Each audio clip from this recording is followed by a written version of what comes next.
Hey guys, what's up? This is Johnny, and welcome to another episode number 4. And this week we have a special guest who I call the accidental entrepreneur, Sabrina Taylor from Toronto, Canada. That's such a good name for me. Yeah, it really is, right? Yeah, I've been wondering what to call myself. Now I'll just call myself the accidental entrepreneur. Perfect. So why don't you tell all the guests listening a little bit about your story and how you ended up here in Chiang Mai, Thailand? Well, I came to Chiang Mai to help my friends out with work. I've been working with them for just over 2 years now. Well, one of them for longer than that, but about 2 years. And it's kind of an extended stay to work, and I've been helping them out with their social media is how it started. And it developed into high PR branding and backlinking and guest blogging and pretty much anything that they need. So you're throwing out a bunch of technical terms right now. Did you know all these terms before you got started on this? Good Lord, no. I have to ask them what to call half of what I do. I'm just like, what? Let me read that SOP. So what were you doing for a job before this? Flight attending, which I still currently do because that's part of being in the lifestyle business thing. You can kind of do a little bit of everything that you want to. So, but flight attending, airport life. So is it normal for them to lay off employees during winter? For my company, it is. So I'm laid off during the winter, which is why I have so much free time to come out to Thailand and work from here, which is a perk. Okay. And so if it wasn't for coming out here and working from Thailand, what did you do in previous years when you were laid off in the winter? Oh, well, it's a pretty new job. It's only been the last couple of years. So before that, I was in school. And after school, it was the airport life and this job. So it's just kind of been rolling with the punches. Okay. So it's all kind of pretty much brand new. This wasn't some, grand scheme. I think most people listen to this, read the 4-Hour Work Week by Tim Ferriss. They decided, hey, I want to do this life. And then did some kind of training course, I guess, to learn web developing or programming. But you're completely the opposite. To be perfectly honest, this all just fell into my lap. Very much like my jobs at the airlines fell into my lap, so did this. And I've just kind of gone with it. And luckily, it's something that I enjoy and have been learning. I've definitely learned more in my couple of weeks here in Thailand.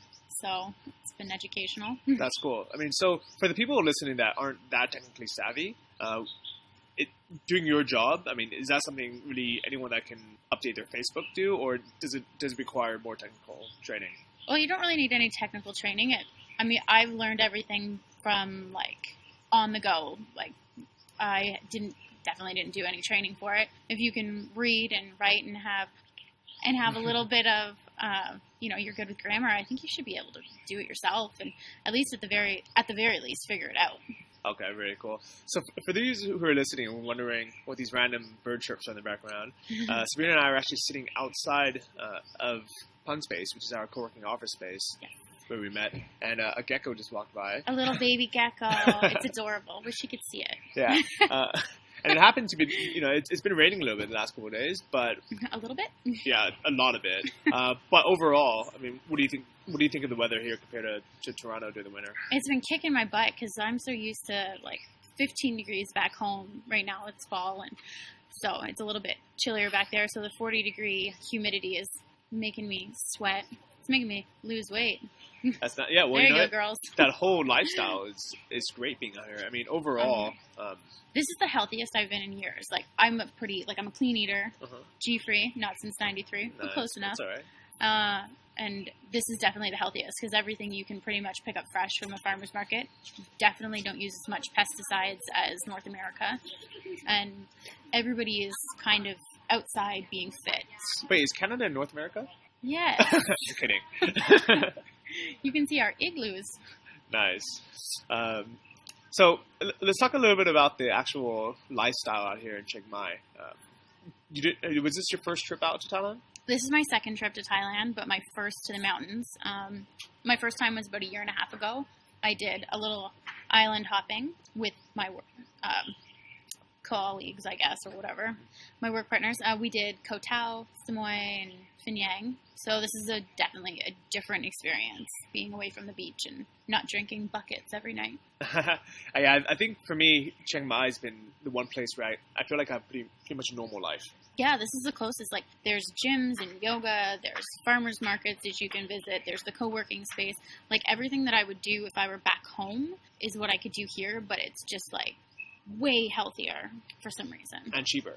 Yeah, definitely cheaper. Let's talk about a little bit about your living expenses, and then we're going to talk about other ways where people make money while they're out here.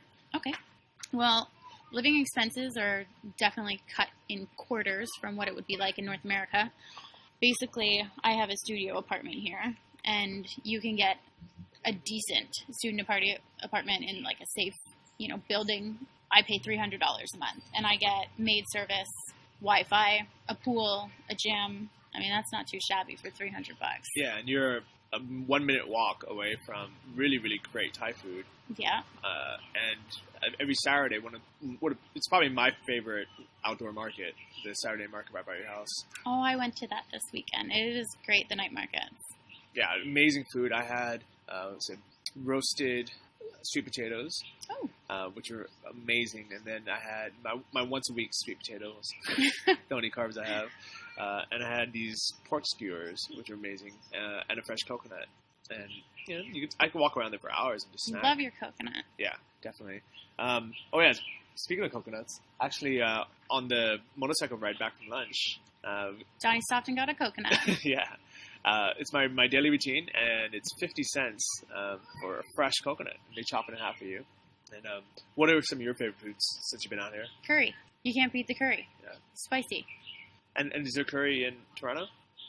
Is curry in Toronto? I don't know. Where do you think I'm from? Of course there's curry. It's not the same. Like, everything here is just better, and there's the bamboo shoots and spicy peppers, and they just make it better. Yeah, cool.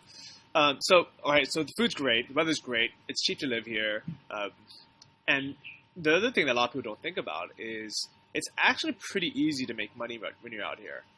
You're not going to make $100,000 a year starting out, but you can get away with. What do you think the monthly budget is where you can live out here? I think you can definitely live off of $1,000 out here. There's no reason why you shouldn't be able to, because you have so many options when it comes to pricing for housing and food. Lunch today for me cost just over $1 Canadian. Yeah. Think if you eat 3 meals like that, that's $4 tops a day. That's peanuts. But the best thing that I've gotten to experience being out here work-wise is meeting people, because Chiang Mai in particular is such a business-oriented area. Like, the co-working space has been a great experience. You meet people that are working hard. I have never worked this hard, but I don't hate it. It's something I'm enjoying because everybody's in that zone and you feel their energy and you just kind of go with it, which is why my friends felt so strongly about me coming to check out the place. Yeah, so you got really lucky about having friends that happened to, they needed somebody to write all their social media, and because they knew you for so long, you were a perfect fit. But at the same time, I'm sure there's a lot of people who would have, been too scared to come out. What made you decide, hey, let me just give this a try? Well, if worst came to worst, it was just a 2-month vacation somewhere a lot nicer than Canada, so I couldn't really go wrong. But, I had the time. A lot of people don't have the time off to be able to do something like this. But if you do, it's definitely worthwhile. I think that for anyone that doesn't currently have a career or a job back in North America or back really anywhere, if they had just a little bit of savings, they could come out here, build a business, or even do what you did, is just find another startup who needs your services and get a job. Well, there's definitely people out there who are looking to hire, and you can always find somebody online. It is a lot of hard work, which is what some people don't understand. So, but when you say hard work, it's not like hard work like it is back home, where you dread going waking up at the 9 to 5 office. Yeah, it's not the same. Here you can kind of work on your own schedule. Yeah. You can kind of take a break whenever you want. There's no real boss breathing down your throat, even though you're technically working for someone. It's it is a startup environment. It is definitely a startup environment. You definitely have to have initiative, which is something you don't need in an office, because they're always going to give you tasks, which is part of the reason why I like working for somebody, though, because they have tasks, they give them to me, and while I do take initiative for certain things, I'm always being told what to do, and that works. Yeah, that's cool. I think sometimes I fail to forget that some people just enjoy working and having a set schedule and having a list of things to do. Not everyone wants to go out and try to imagine up their own business all the time. Well, it can be daunting to start your own business, which is why I like being on the other end of it. Well, I think one of the greatest things that people can do for learning experience is start out by helping someone else out with their business. And through that, you learn all the skills and you make all the connections where if you ever wanted to, you could branch off and do your own product, do your own online business. Oh, absolutely. Like, I've learned heaps by working with my partners. Like, they are constantly teaching me new things, and because they need me to do new tasks that they don't have time to do. So I'm always learning something different, and it's definitely broadened my horizons for that. But well, one funny thing I noticed is there's a job board here at Fun Space at the front desk where people are trying to hire assistants and, you know, other people just kind of help out with their business. And they never get filled because everyone here has their own business. You know. I know. I'm kind of like the fluke here because everyone's like, "What? So do you plan on starting your own?" I'm like, no. Yeah. Nah. Sounds like a lot more work than what I'm doing now. But it's actually perfect because you get all the skills. You get, you know exactly what you need to do, and you got to kind of, you know, live this life, enjoy all the benefits of it, learn everything, meet all these people, but without really taking any risk on your own. Oh, absolutely. And I mean, hey, if worst came to worst and they decided to snip me from their business, at least I'd know how to start on my own if I wanted to. Yeah. But they're not going to do that. Yeah, that's absolutely true. And I think, I mean, there's so let's briefly talk about what actual social media marketing is. And some people might ask, well, why can't they just outsource this to India or to the Philippines where you can pay someone a lot less money? So what is it exactly that you know, kind of a brief overview of what you do, and what are the benefits of them hiring a native English speaker versus outsourcing it to India or Philippines? Well, I like to brand myself as quality. You know, you're paying for my quality when you hire somebody who's a native speaker or who isn't an outsourcer. You want somebody who's invested in what your business is if you're going to hire them, basically. Like, it's part of the team building aspect, which is why I understand why people get VAs or, you know, virtual assistants or outsource to foreign countries for cheap prices, but that cheap price is going to be reflected in your work, from what I can tell.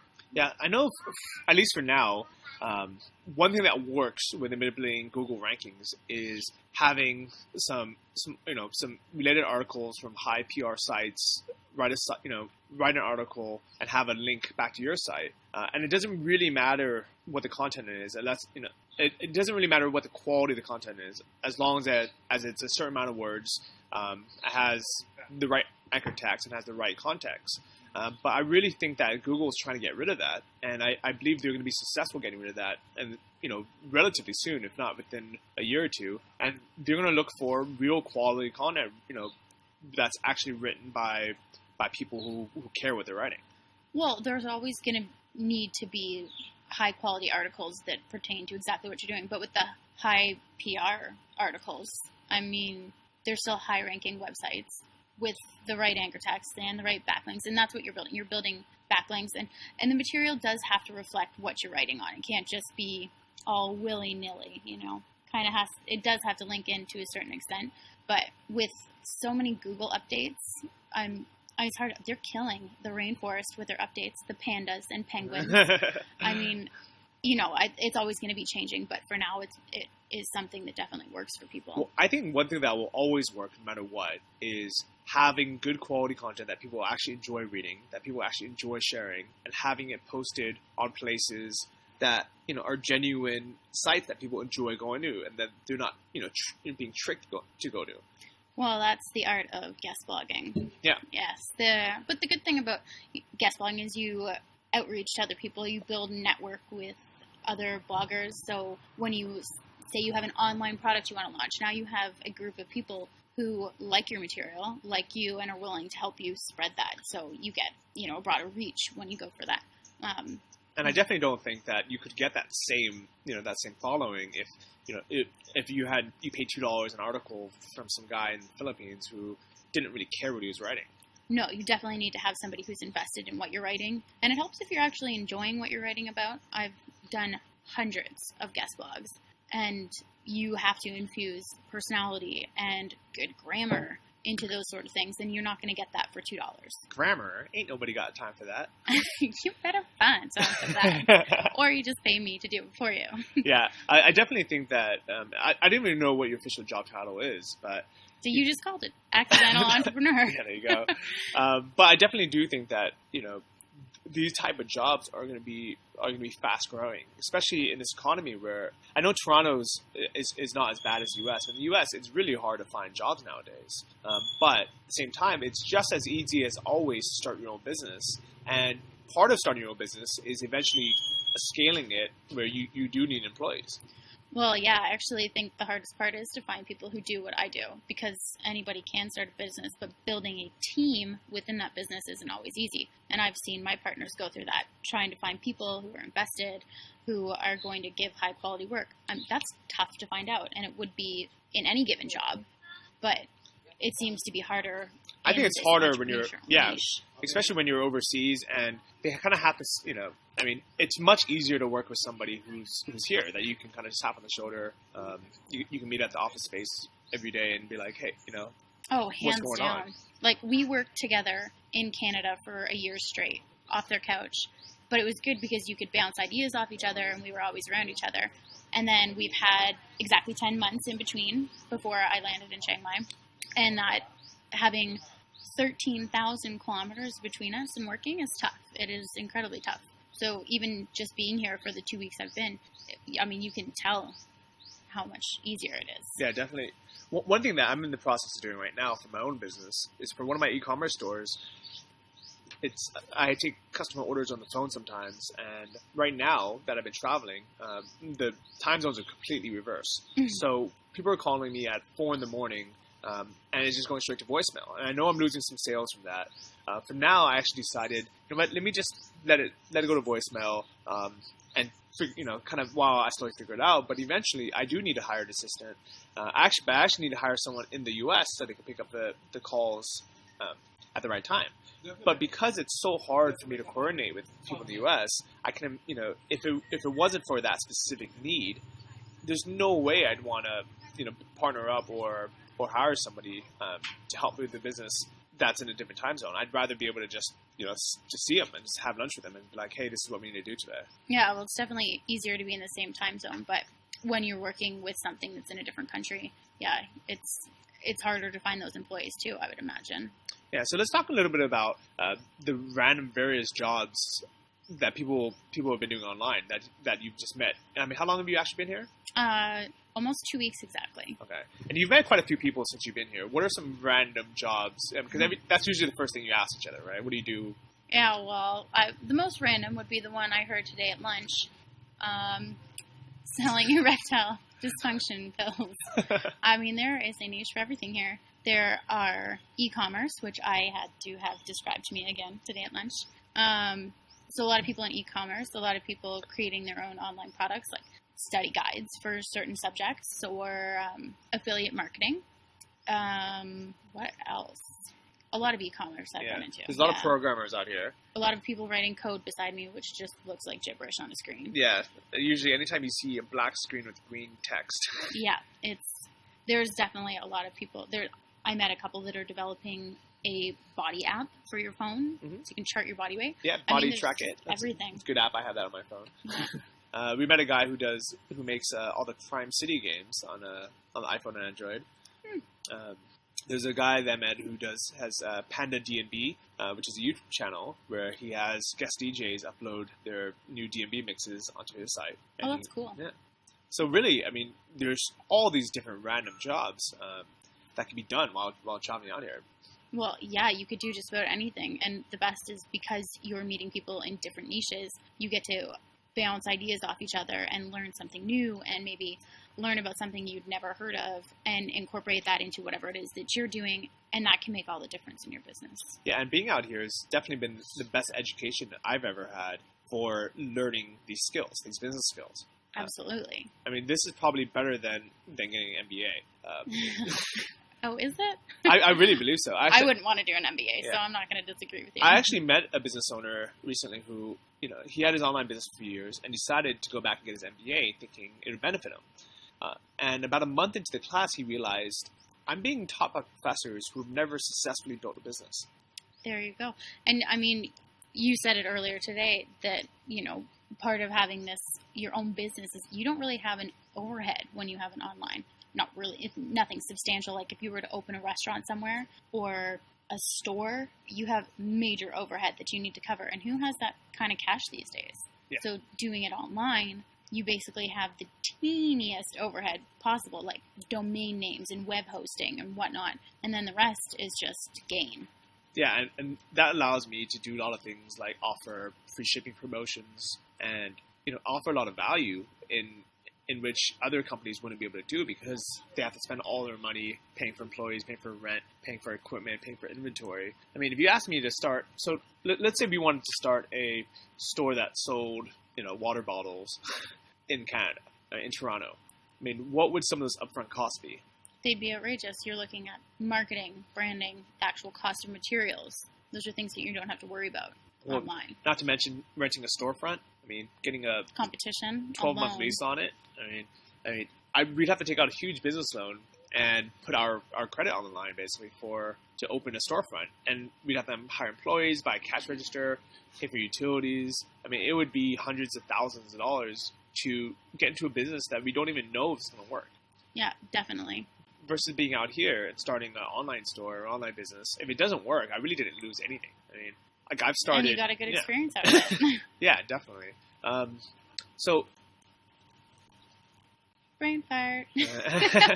So next, let's talk a little bit about the normal jobs back home versus the jobs out here. I'm sure there's some pros and cons of it, and you're a good person to ask because you went to school, you got a normal job, and now that you're pretty new to this, what are some pros and cons that you see of both? Well, right now with the economic state of North America in particular, it's hard to find a job. I have never found a job that was in my field of education. Mind you, I studied the most outrageous stuff. Like I have degrees in philosophy, psychology, and sociology. I don't know what I was planning on doing. Passing 5 years of my life, apparently. But so it's hard to find a job. So there's a pro to working online. That's something that you can take control of. A con, well, like I work for an airline. I'm laid off right now. I'd say that's a pretty good con. I have no control over my future there. I'm at the mercy of them calling me back or not. And this is something that so far is a constant. You mentioned something about some of your coworkers and imagining yourself as being 50 and still working the same job. Elaborate on that a little bit. Well, yeah, what I was saying is, I don't want to be serving others when I'm 50 years old. Not that I'm not downputting it at all. For me, it's just not what I was looking for. I want something that I could do out of my home if I want to at some point. When you start to have a family, those are things, being able to manage the business from home makes a big difference. Yeah, there's a guy named Pat Flynn who wrote a book called Let Go. And even though he has a location-independent business, he chooses to stay at home because he has a family and he has a little son. And what he values the most is being able to be there and spend time with his son. He works out of his home office. He has a podcast as well. And he was there to see his son's first steps, which is awesome. And, so when it comes time, if I ever have a family of my own, I would love to be able to just be able to work from home whenever I want and be able to take out 2 hours out of my day to take my kid to the park. Yeah, it definitely is a perk for that. So whether you want to travel the world, you want to stay in, you just want to live in one place like we're kind of doing now, or if you want to stay at home, wherever you were born and raised and have the free time, it all works out. A little bit about what we're doing now is, even though we're technically traveling, we're all kind of settled down here in Chiang Mai. So it's kind of like we're living, not really as an expat, but we're living in Chiang Mai almost semi-permanently, and we're not necessarily backpacking around.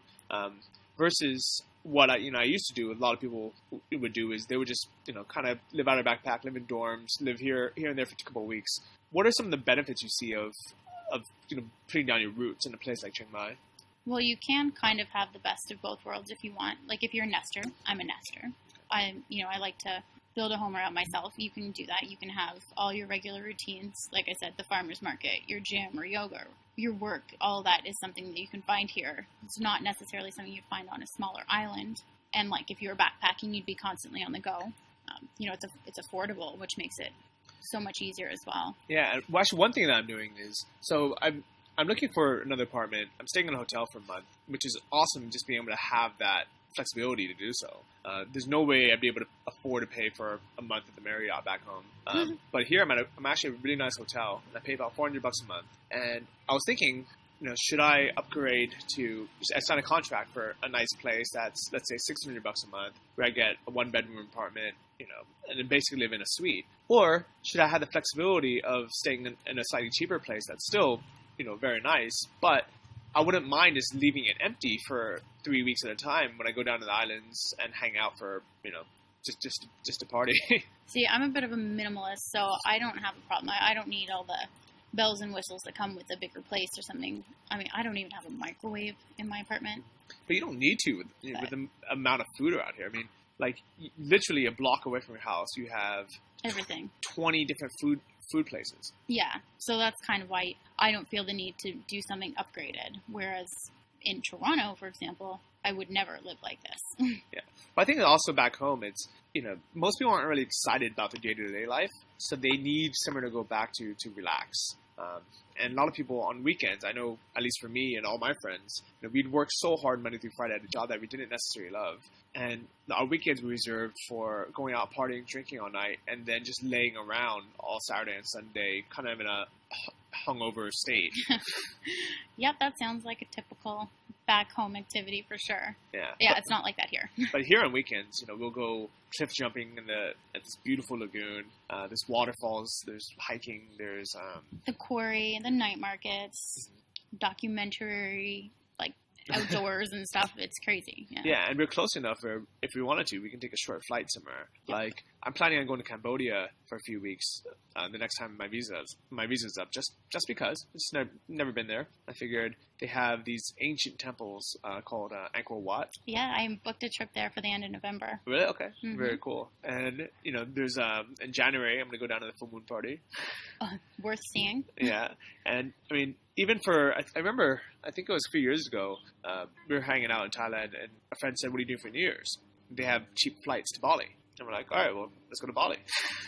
Why not? Everything is so close here. Yeah. Like, the cost for me to fly across the world is what it costs round trip for me to go across Canada. So to me, when you get here and realize how cheap everything is, it makes traveling so much more attainable. Yeah, especially if you travel light. So one thing I definitely recommend people is, don't bring too much crap that you don't need. I mean, you can really show up here with a backpack, a laptop, and you're pretty much set. Pretty much. You are going to end up wearing the exact same thing over and over again, so why pack all the excess? Yeah. And you're fine with that. I mean, back home, you'd have to keep up with the Joneses, I guess.